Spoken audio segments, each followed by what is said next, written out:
तपाईँहरूले है यस्तो चाहिँ नगरिदिनुहोस्। यो कुकुरले मलाई तपाईँको चारकोलसम्म नै पछ्यायो भनौँ न। हेर्नुहोस् है यहाँ देख्नुभयो, यहाँ बसिरहेछ, मलाई पछ्याएर बसिरहेछ। यस्तो चाहिँ नगरिदिनुहोस्।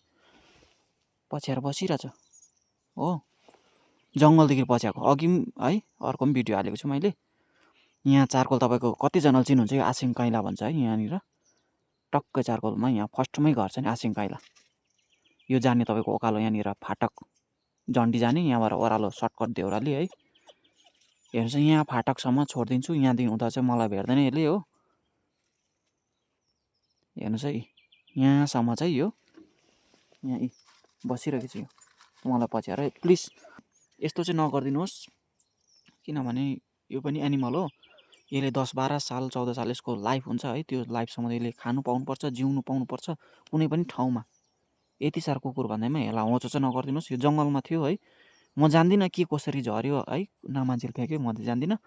तर तपाईँहरूले जति सक्दो यस्तो चाहिँ नगरिदिनुहोस् है। यो जङ्गल बिचमा फ्याँकेको जस्तो लाग्यो, किनभने त्यो जङ्गलमा त नहुनु पर्ने कुकुर।